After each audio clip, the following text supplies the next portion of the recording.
Hello, somebody, and welcome to The Conversation. Do I have a show for you? I mean, every week, we try to outdo ourselves every single week, but I think we've done it. We've done it today. So I have the one and only renowned civil rights attorney extraordinaire in the galaxy, Mr. Charles Coleman, Jr. himself. Attorney Coleman, Jr., how you doing? I'm well. I'm well. Thank you so much, Senator Turner. Hello, somebody. It is so good to be with you here this evening on the conversation. Super excited. I've done a bunch of these before, but this is my first time talking to you, and I can't tell you how much I've been looking forward to it.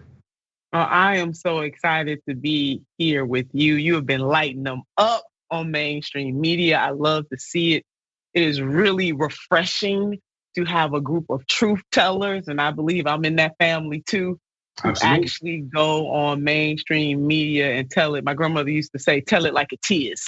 And you Like a tell TI it like kid. it is, like a TI is. Yes, you do. You have definitely been lighting them up, and I know you are no stranger to TYT. So we definitely love you and the TYT family so very much. So I want to kind of start lighthearted because we're gonna get down to some serious business. What does your T-shirt say? This is Black Brilliance, and Black Brilliance is my brand. It is a brand that I curated out of a personal mantra that I began to sort of start using somewhere around 2011, 2012. And then it became a brand officially around 2013, 2014, sometime in that range. And it's a brand of apparel that is intended to express our brilliance as a people in whatever shape, form, or fashion we see necessary. We don't, generally speaking, find too many objections when our young people or members from our community stand up and say, I'm a thug, or I'm a D-boy, or I'm this, I'm that. And so the thought occurred to me, what would happen if we programmed and brainwashed an entire generation of our young people to start standing up and saying, yo, I'm brilliant. I'm brilliant in whatever capacity that I want to operate in. If I am a chef, I'm brilliant in the culinary arts. If I'm a skateboarder, I'm brilliant in movement. If I'm a dancer, I'm brilliant in terms of my expression of my body. If I'm a writer, I'm brilliant. And so getting us to recognize the different forms of what Black brilliance is and can be has been a motivation of mine. And that's the essence of the brand and sort of where this comes from. So this is my brand. I'm happy to showcase it on TYT. I'm happy to showcase it with you, who I'm also in the same tribe with, of Black brilliance, as someone who's unafraid to speak unapologetically. So that's what this is about, Black brilliance. Well, thank you. I certainly got to get my hands. I am going to get some of that gear so I can sport it too. Where do we find it? Shopping, let's go. Yes. How do we find it? www.blackbrilliance.net. Go on there, we'll get you taken care of. That's it, blackbrilliance.net, real simple. There it is. And I love how you say, and whatever we do, we bring our brilliance to the table. That is a beautiful, beautiful thing. And I'm glad that you were motivated and inspired to create something so positive. It reminds me of the saying, to be young, to be Black, and to be gifted. And you just expanded that to just to be, and to be Black and to be gifted. Young, seasoned. Just do what you do, but do it in brilliance. Absolutely. Yeah. Wow. I'm glad we started off on some lighthearted stuff because now we're about to get into it. So I'm kind of torn. I want to kind of start with these cases first, but I'm not going to do it. I'm going to resist that urge. So we're going to build up to this crescendo here. But in terms of, the fight, what does the fight look like in the 21st century for civil rights? I mean, you are a civil rights attorney, a champion. I introduced you as such, but that was not over the top. This is your life's work. This is your vocation. This is what you have been called to do. And as you navigate the world, whether you're commentating on TV or standing before audiences or just talking to people about what civil rights looks like in the 21st century and making that comparison actually to what some of our forebears who are still alive, many of them are still alive from the 20th century. But if we go to the early part of the 20th century, if you had to make a comparison or just kind of walk us through what are some of the challenges within civil rights in the 21st century? What are the things that we should kind of keep in mind as we're trying to navigate this justice journey in our lifetime?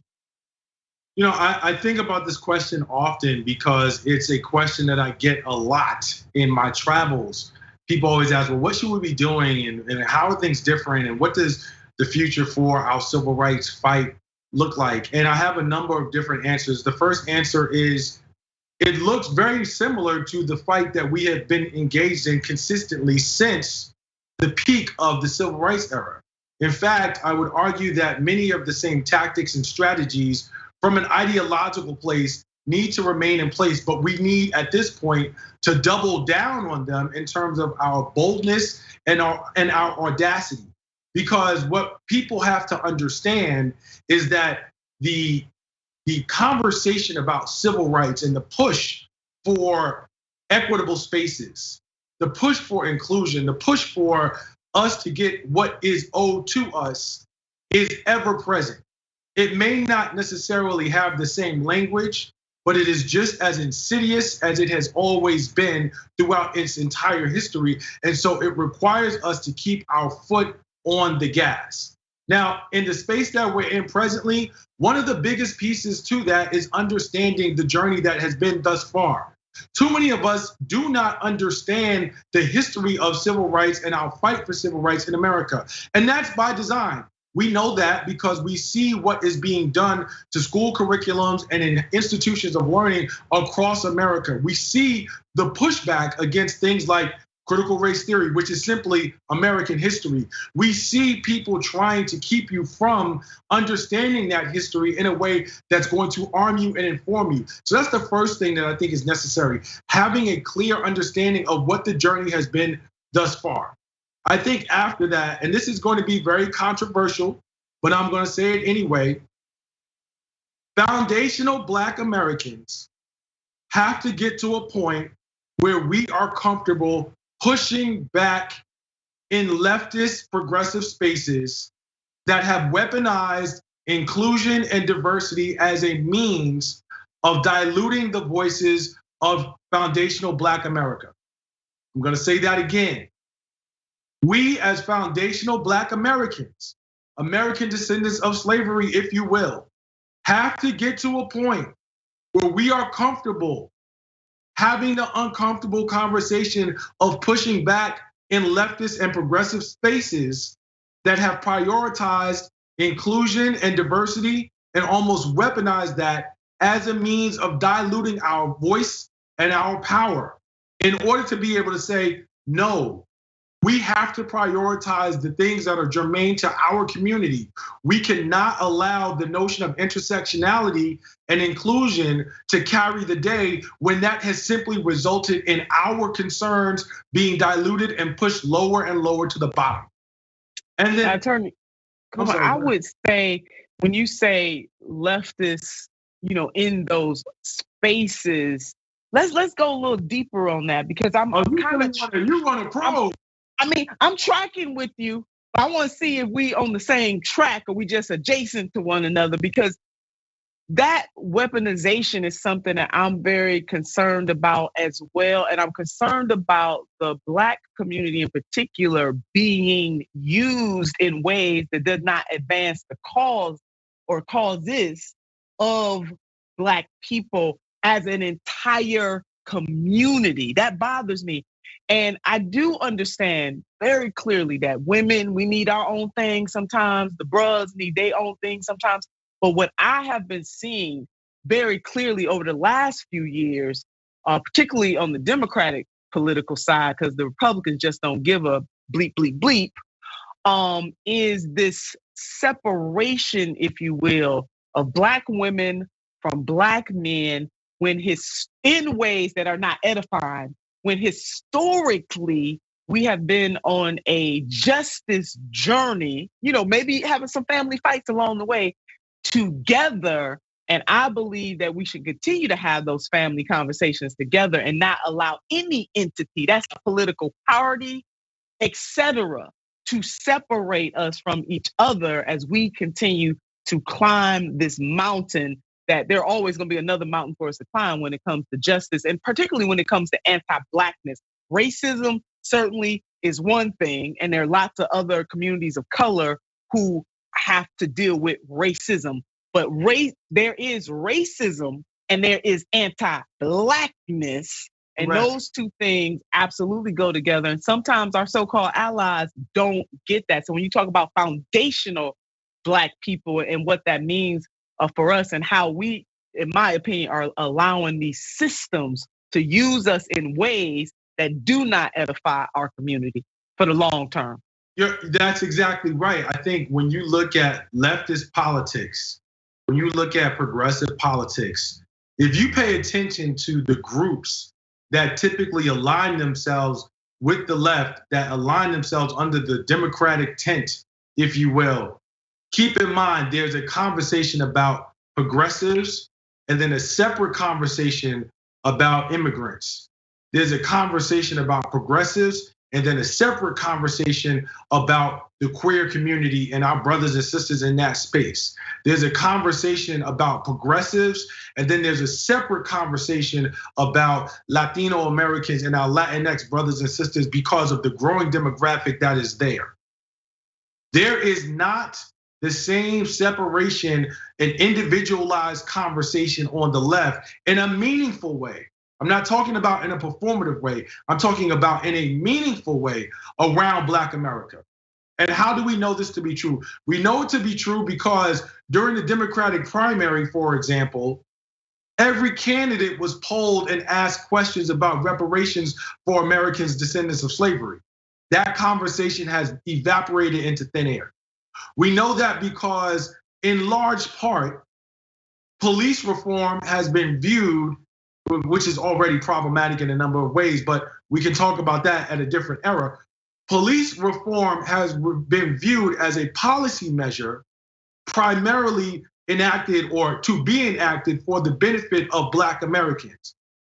That policy measure has been put on the back burner. Similarly, the conversation about protecting voting rights for communities of color, which is already a mixed conversation as is, has also, from a policy place, been put on the back burner. So when you look at the Democratic policy agenda, the policy agenda of what is considered to be the left, a progressive policy agenda, where is the space for foundational Black Americans in this country? That is what I think we have to be comfortable standing up and talking about and advocating for and pushing. And it doesn't mean that we aren't willing to work with our allies. It means that we are not going to work with our allies and sacrifice our own voices as we've done for far too long. And then the final piece on the current conversation around civil rights that I think is important is that we have to continue to be strategic. We have to revisit the lessons of old by constricting economic channels in America, because we know that America only respects two things: guns and butter. And so I'm not going to get on here and advocate for physical violence, because I don't think that that is in anyone's best interest, not at all. But what I will say is that when you make America feel it in the pocketbook, you get results. And so I think we have to think strategically about where and how we engage our economic spending power, our disposable income, which measures in the hundreds of billions of dollars annually, where we engage those things to cause economic stress points in a way that makes people actually listen. Because you're not listening for our vote. We've tried that, right? So that's why we have to engage these systems in a smart, strategic way that is based on history and data, that is bold, that is audacious, and that combines the technology and innovation of today with the strategy and ideology of yesterday. There it is, and that is both for ourselves and for future generations. And I want to add to that being Black in America, being Black in the world, but we're talking about America right now, no matter how we identify, if you are Black, you are catching hell. Amen. Period. And it's systemic hell that we are really talking about here. We're not talking about some individual slights here and there. We're talking about a system that is working as it was designed and intended to work, whether it's political, social, economic, environmental, you name it, it is absolutely working. I mean, well, we're gonna need another session on this. I told you it was coming tonight.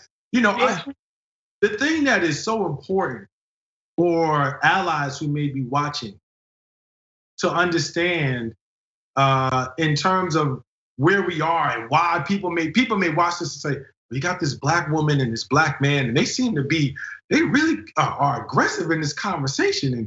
But there's been so much progress, and why are they so aggressive? What for people who are in progressive spaces or who fashion themselves or present themselves as progressives need to understand is that anti-blackness is a global phenomenon, and as far as America is concerned, the legacy of white supremacy remains undefeated. Come on. Regardless of what it is that we are seeing in the spaces that we live in, regardless of what our circle of friends may suggest to us, oh, so-and-so looks like they're doing well, what have you. At a systemic level, the legacy of white supremacy in America remains undefeated. And so it does not matter where any one of us may be individually. When you talk about the condition of the collective, of what it is to be black in America, that is a condition which has not changed. And so the question then becomes, if you label yourself as a progressive, are you radical enough to step to white supremacy and be part of dismantling it? Because right now, its track record is undefeated in America, and it requires all hands on deck. That's it. And you just made me, thinking about undefeated made me think about boxing as an example. And you know how they would hold up the fist of the boxer who won, the heavyweight champion of the world. Well, the heavyweight champion of the world from an ideological standpoint, you just named it. You just named it, Attorney Coleman. And thinking about it in that way, the heavyweight champion of the world from an ideological perspective is white supremacy. And you absolutely right, it has been undefeated. And we can get into the Afrocentric view and the Eurocentric view and ethnocentrism and all of that stuff to really peel back the layers and help people to really understand that we can't play with this. If you want to be a true ally to bump up against anti-blackness and racism, which I believe is the foundational point for most all of the isms, whether it's sexism, ageism, xenophobia, anti-Semitism, you name it. In this country, I'm saying, the foundational point to that is anti-blackness. And as we study and track this nation's history, as Black people have gained more liberation, so has other oppressed people, because we paved the trail in the United States of America. And all over the world, people emulate the popular culture, the pop culture of the Black community. People want all of our assets, but none of the liabilities that have been injected and infected into our community. And what you and I, Attorney Coleman, is talking about tonight is that everybody, or today, whenever people are watching all over the world, but that everybody, lottie-dottie and everybody, as my grandmother had used to say, has a role to play in dismantling this thing if they have a consciousness to do it. And that's where that comes in, Attorney, a consciousness. You are preaching a sermon right now, and I will pass the collection plate and put it this way. The bill of what it costs to secure rights of equality for every group in America and throughout American history, from women's suffrage all the way up to same-sex marriage. That bill has been paid through credit. And the credit has come from the sacrifice of Black bodies, Black voices, Black ideas, and Black lives. And so there is a debt that everyone who has benefited from those sacrifices owes in order to get that credit report straight. Come on. And my position is that It requires a recognition by progressives on the left that that is necessary, but also a demand and ask, a clear request from us as a community to say, no more. It's time for you to pay what you owe. Yeah, that's it.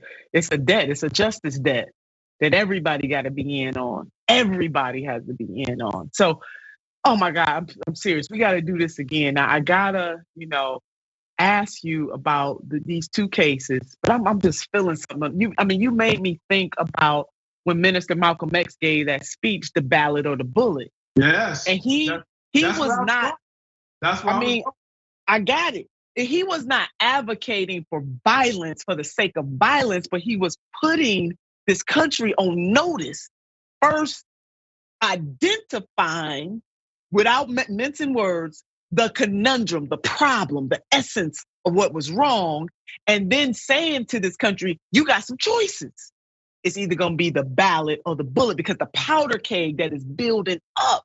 And to me, the Black Lives Matter movement itself was the 21st century iteration of that buildup that we've had, and that reckoning, that reminder, I should say, that we always have generation after generation about the unfinished business in this nation when it comes to Black lives, Black minds, Black body, just Black everything. And where, to me, Attorney Coleman, where that intersectionality comes in is that the Black liberation struggle itself, like, to me, Black people are the original progressives, because it don't get no more progressive than fighting for your very livelihood, your very lives generation after generation. But this is the thing that brings our other sisters and brothers in from other identities, whether they're ethnic, racial, age identity, sexual orientation, gender. Absolutely. This is where the connection is that the Black struggle is always linked to a human struggle. In other words, that in this country, whenever Black people have made so-called gains, it has never been just for the Black community. All marginalized people either have a roadmap to liberation and collectively benefit from that. We saw that in the civil rights, but go ahead. And that's where that debt comes from. I know that we are supposed to be talking about these cases, and so I'm gonna make it easy for you and tie this in a way that our viewers can understand very quickly.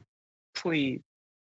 For anyone who is questioning the degree of progress that we have made as a country, you needn't look any further than the past month and the way that these cases have played out. And I'm referring specifically to the case against Kyle Rittenhouse in Kenosha, Wisconsin, as well as the case against the two McMichaels and Mr. Bryan in Brunswick, Georgia. Why do I say that?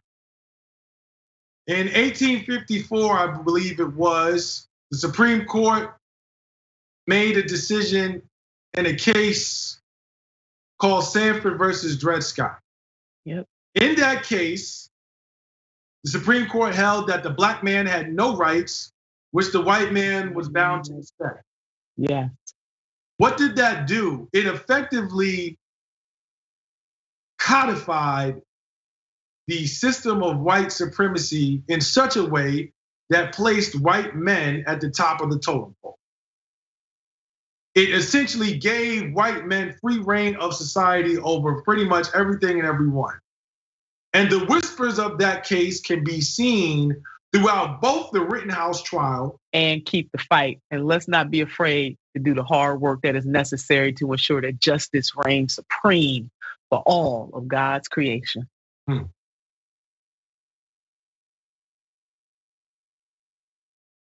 I'm back to gaslighting. Did you and I talk about gaslighting on Old School? Probably. That boss gaslit all his female employees. People who manipulate others like that make you feel like you're the weirdo. Why won't you punch yourself in the face? What is wrong with you? And you're like, oh my God, I feel so bad. Why didn't I just punch myself in the face and poke my eye out? I'm 47 and I just figured it out like earlier this year. You figured out somebody was doing it to you, or that you were that it was that it would have been happening my whole life and I didn't realize it. Right. Welcome to Indisputable. I'm your host, Dr. Rashad Richard. We got a lot happening today. But what do we do on this show? We tell the truth. You know why we tell the truth? Because the truth is simply indisputable. Rashad, great to be here. Congratulations on the new show. And I gotta let everybody know that Rashad and I go way back. Here's the pattern that we see in all of these Karen stories. They think they own stuff they do not own. Now, where does that come from? I don't know, maybe slavery. Maybe they think they should still own black people. This is what happens when Karens weaponize the police. When you're used to privilege, equality seems like oppression. It hits you in a certain way when someone is holding you against your will, treating you like you're a criminal and you're an innocent person. This is something that black people face no matter where they are. A stronger black economy lends itself to a stronger, greater economy. Don't think it's exclusive of you, it's inclusive of you. What's your beef with critical race theory? It adds more fuel to the fire of the racist tendencies that we already have. We have a generation of problem solvers that can remedy the problem if they are properly taught what the problem is. You know who created redlining in this country? It was a white liberal. I don't give a damn who created it.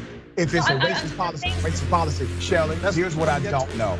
I don't know. See, there you go filibustering, brother. You're scared of this truth, but you're gonna get it, though.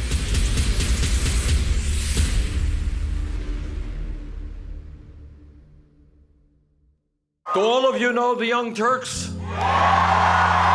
An outlet like yourself that are willing to cover this story from the very beginning. You have the Young Turks and a bunch of other progressive forces saying this is the time to fight for our values. And I think right now there are a lot of progressive voters, many leftists who feel like they don't have a home. And this is why what Cenk and the Young Turks are doing is so important. What we've done is sustainable, slow, healthy growth. And I think that's the way news should be, where you don't rely on sensationalist stuff. You don't lean on whatever's trendy in the news at any given moment. You know, you just go with the truth. You gave me a platform. You've uplifted so many other progressive voices through this network, and you're constantly looking for people that you can amplify through the work we do, through the infrastructure that you built at TYT. It takes those early people who believe that can really be the seeds of this movement, and that has been the Young Turks. We're super serious about the news.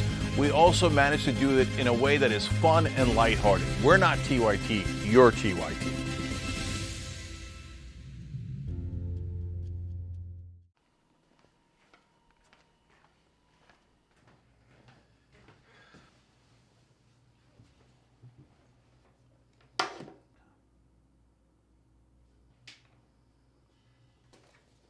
Welcome to the Damage Report. I'm John Idarola. This is gonna be a big one. Meanwhile, in the Arctic, you know where this is going. You watch the Damage Report, the Arctic's on fire. Obviously, why would we be talking about the Arctic except to tell you that it's melting once again? The Republicans aren't that interested in it. I wonder why. Lift out of poverty up to 3.7 million people, including an estimated 1.3 million children.